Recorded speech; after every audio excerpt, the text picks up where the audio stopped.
Haven't you noticed the patterns of the pain in your past?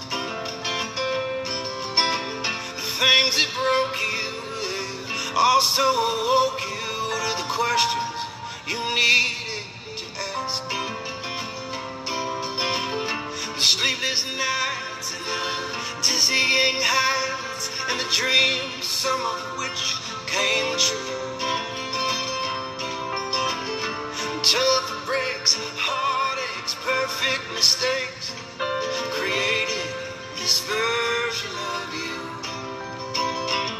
And everything you go through grows you. Grows you. And everything you go through grows you. Exposes who you are.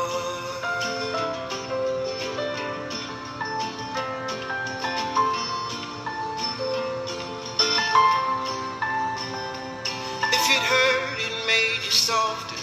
If it was hard, it fueled the hunger. If it touched you, your heart took hold. If it was simple, it made you wise. If it was sweet, it made you smile. Weaved an indelible impression on your soul.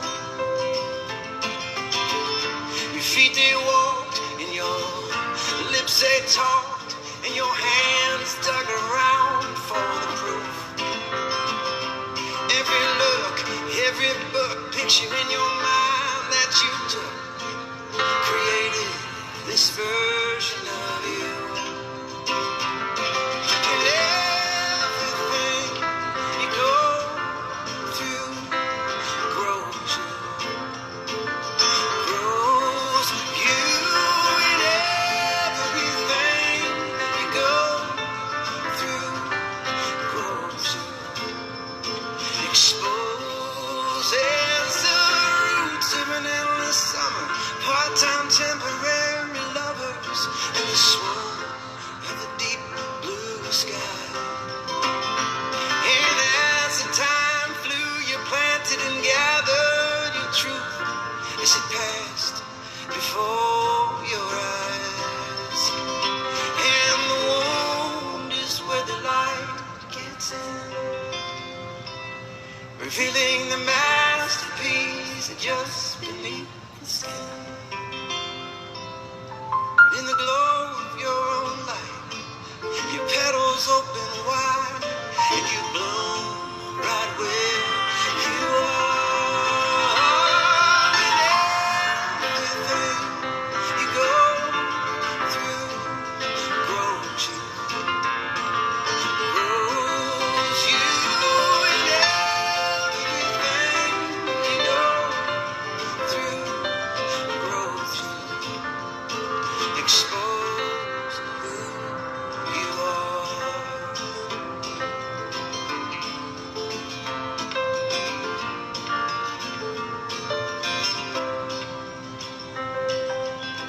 No mud, no lotus.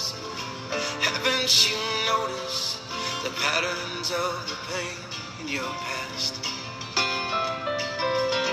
The things that broke you, they also awoke you to the questions you needed to ask.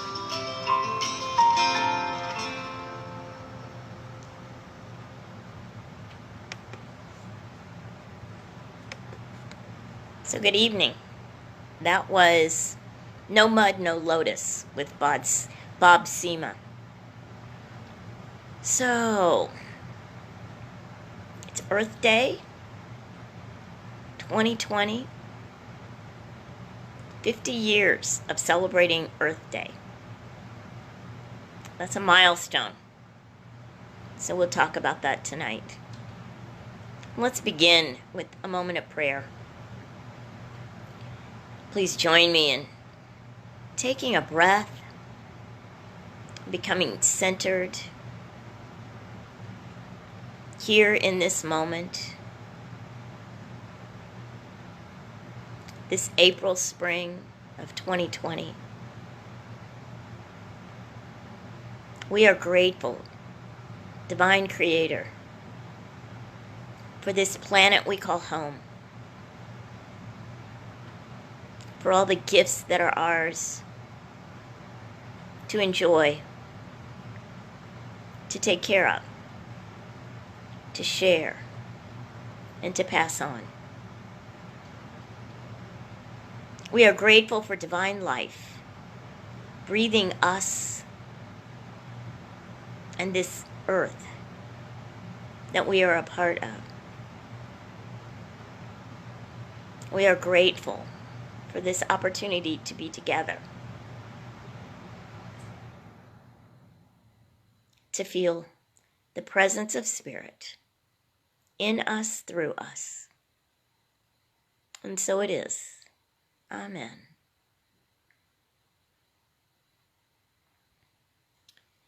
So, our daily word is earth care.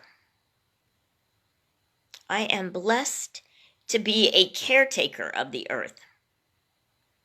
This Earth Day, I take time to recognize that I have a responsibility to this planet as one of its stewards. The abundance of God is all around me. As new leaves sprout and the flowers come into bloom again, I am awestruck. The majesty of the mountains, the songs of the birds, the oceans, lakes, rivers, and the plentiful land replete with delicious vegetables and fruits, a kingdom shared with animals of all kinds. They are a part of me, just as I am a part of the world that I inhabit. We are one. My eyes are open to the oneness of all life.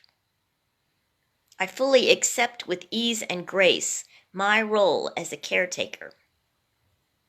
I care for my surroundings, not just for my sake, but for all who dwell here in the present and for generations to come. Our verse is from Psalms 96, verse 11. Let the heavens be glad and let the earth rejoice. Let the heavens be glad and let the earth rejoice. How did we get the earth? And what does that story tell us? Well, I know I have vowed to utilize Bible stories in our Vespers, so I'm sort of forcing you to explore a book you might not be that fond of. But like so much of practices in this pandemic, it's good for you. So I don't know if you were aware that there are two different creation stories in the Bible, and they appear back to back in chapter 1 and chapter 2 of Genesis. Not surprisingly, they don't tell exactly the same story. They don't even have the same order.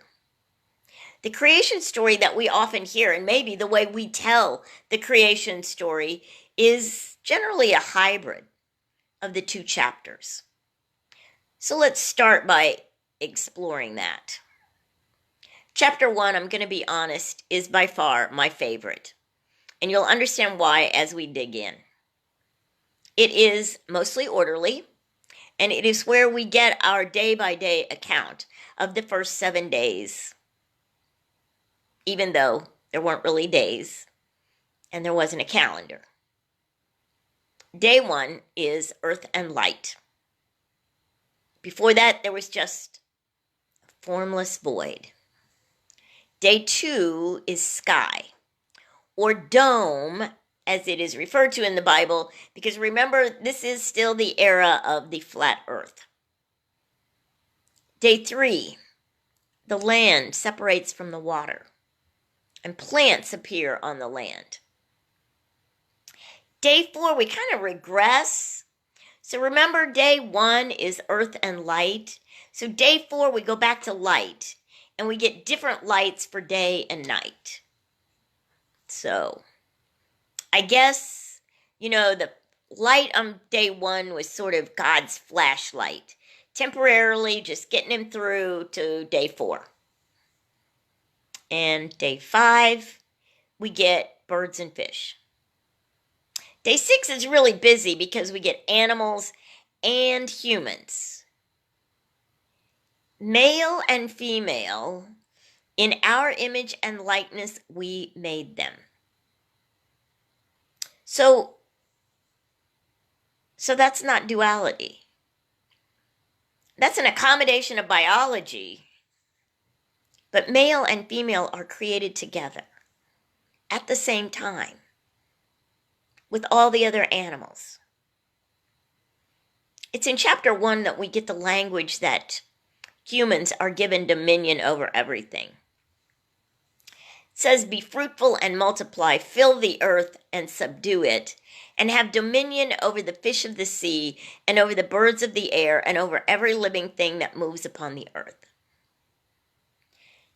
Now, we might get a clue that humans would make subdue a problematic word. Although God goes on to say everybody gets to eat plants, and gardeners know you have to subdue the weeds. But the other animals were already cheating and eating each other. So that directive about eating the plants kind of went out the window, and humans took the liberty to interpret whatever word was used to mean dominate. We don't really know what word was used, but more about language in a minute. God was tired and rested on day 7. Now, that's the literal interpretation. We know God is an endless source of energy, so how God gets tired and rests on day 7, we're not going to interpret that. We're going to go on to chapter 2. Now, chapter 2 is a real hodgepodge, and there are no day markers for how things unfold. We start out with land without water, and then there is one stream, and then there are 4 branches. And the very first attempt at making anything, God makes a man. What does our first effort at anything usually look like? Now, those who are listening to the Brene Brown podcast might want to re-listen to FFTs about first times. But chapter 2 in Genesis says the very first thing God starts to attempt to make, he makes a man. Then God makes plants and puts man in the garden to till it. Yeah, get right to work. Then God gets the idea for some helpers for man and makes birds and animals. And says man gets to name them all. In chapter 2, I have no idea where the fish come from because they're not made in chapter 2. And apparently God did not make dogs or horses because there is nothing suitable as a helpmate for this poor man tilling the Garden of Eden. So taking a rib from an anesthetized man, God makes woman. Then God gives woman to man, and man gets to name woman. Does this sound at all patriarchal? And maybe just a weensy teensy bit chauvinistic. So, I really like chapter 1 a lot better. Language. Dominion wasn't the word that was used because dominion comes from medieval Latin. Dominus, or lord, and domus, or house. Authority to rule a territory. So, medieval Latin was not around in ancient Rome, so we don't have any idea what the ancient text might have said. And that's one of the challenges in Bible study, is this whole translation and interpretation problem that continues to take place as we seek to utilize original documents. Clearly, comparing the first 2 chapters, the Bible does not have just one author, or even one approach. And when we say dominion, think of the ancient rulers. Some of them were benevolent and took their authority as a vow of stewardship. Others bent the concept towards dominant, which arises from the same Latin root, but takes on a feel of control in which the dictionary says someone treats others as if you are their master. Wow.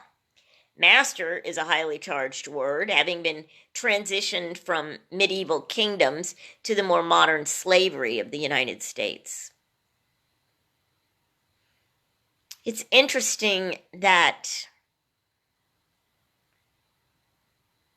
chapter 2 really moves into a male-dominated creation story. What happens when we get out of balance?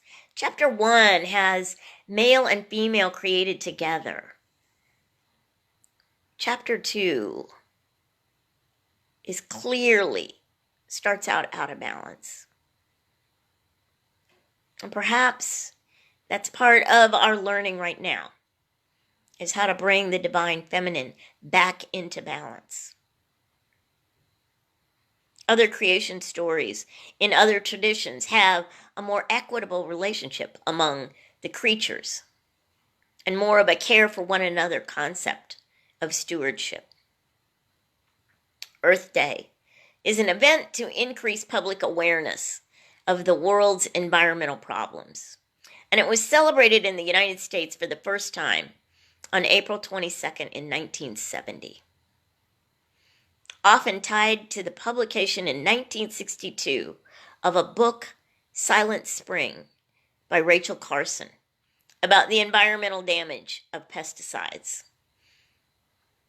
Earth Day was always a grassroots effort arising from passionate people. I was thinking about that book today, Silent Spring, and how with everyone in social distancing, physical distancing, quarantine, the earth is much more silent. This year's the 50th anniversary. And in an ironic twist, the first year Mother Earth seems to be winning the battle for survival. Ecosystems try to right themselves, try to return to balance when disturbed. And humans have long been an irritant to the living organism of planet Earth. It's as if the Earth found a way to at last still the destructive clamor of humanity. Even on a temporary basis, the effects are evident. The air is clearing, streams are clearing. It's really too soon to tell the lasting effects of this pause, or how long it would take to reverse climate change. I found this in an NPR article from March of this year about the Australian wildfires. This cycle of fire, rain, and recovery has played out in Australia for millennia. The majority of the country's forests are uniquely adapted to fire. Some species need it. Australia is more than any other a fire continent, writes ecologist and historian Stephen Pine in his book World Fire. But scientists have long warned that a warming climate could mean more severe fires more often. Now there are concerns that even a fire continent will struggle to recover from the scale and severity of recent events. New research published in the journal Nature Climate Change found that a staggering 21% of Australia's forested area burned in the 2019-2020 fire season. A figure the authorities say is globally unprecedented and may indicate the more flammable future projected to eventuate under climate change has arrived earlier than anticipated. The question now is whether Australia's nature can keep pace. Can Earth right itself with us active? This year, I invite us into a gentler interpretation of Genesis 1. An interpretation that clearly says we are stewards of all that we survey. No greater or lesser, but with a responsibility born of our unique gifts, which can heal or destroy an entire planet. Our gifts and our stewardship were bestowed upon us before the concept of good and evil, before any fruit had been eaten. That doesn't happen until chapter 3, when serpents can talk. And in chapter 3, women are punished. Again, if we go back to chapter 1, male and female are in balance. We talk about Mother Earth and Father Sun. Climate change is heating up. We have too much Father Sun. We have too much male energy and not enough divine feminine. So what would we do differently if we could stop believing in the master myth of dominance and we could invest ourselves in the oneness of being the keeper of our kin? And what if we understood that our kin have feathers and fur and fins and scales?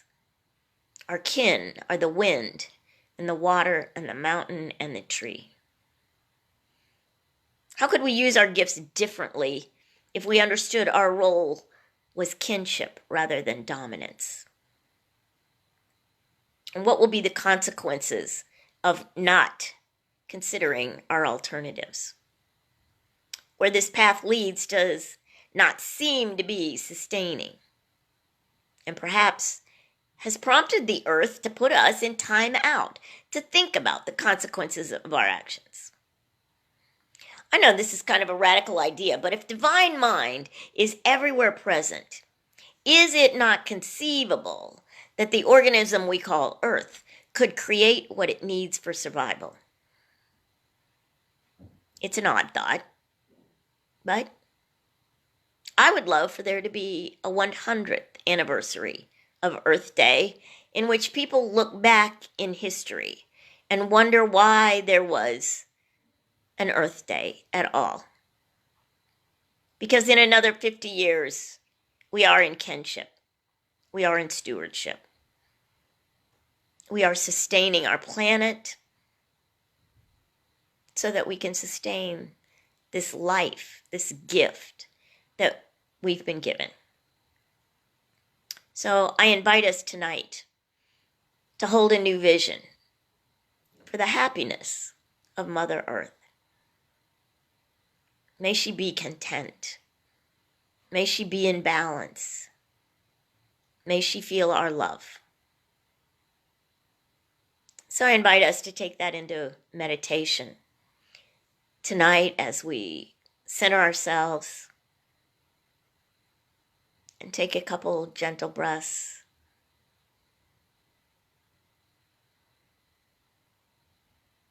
We move into our heart space and we feel that love for our Mother Earth. We feel a desire for her happiness, her balance, her water and air are clear and clean.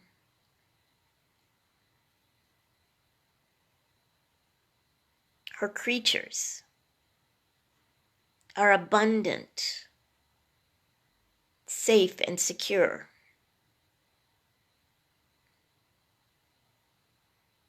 Our ecosystems are in balance. We see our place. A part of the whole. Not in charge, but in peace with this ecosystem that we are in in this web of life that we are a part of. We hold our threads gently and tenderly.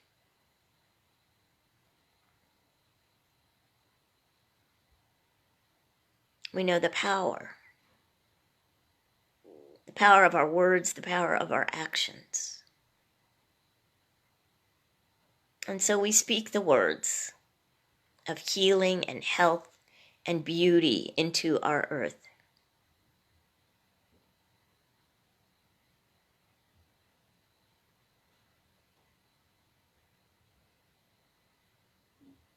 We are grateful for the gift of this planet, for the gift of life, for the gift that is ours to pass on.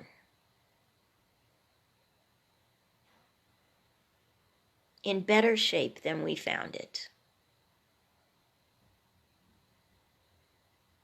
Let us be in kinship with our earth. Caretakers for one another.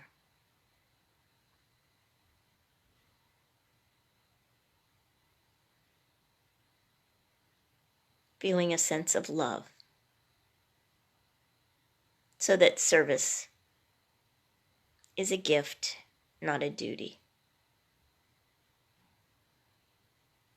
Service to life itself.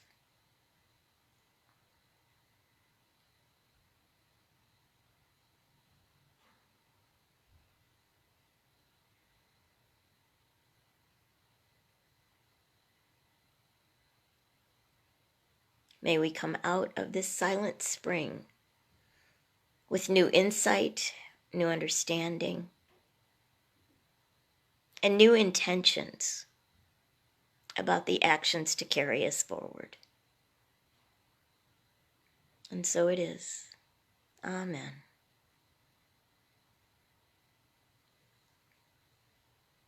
So thank you for joining me this evening for our Vesper service.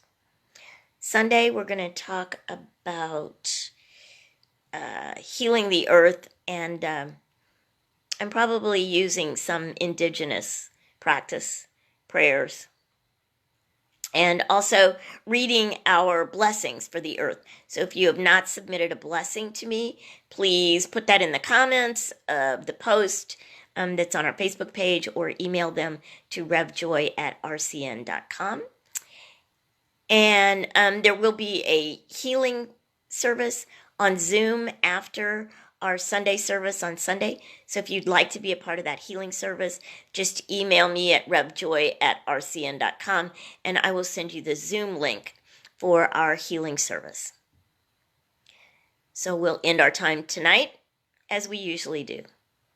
The light of God surrounds us. The love of God enfolds us. The power of God protects us. The presence of God watches over us. Wherever we are, God is. May peace prevail in the hearts and minds of all beings. Until I see you again.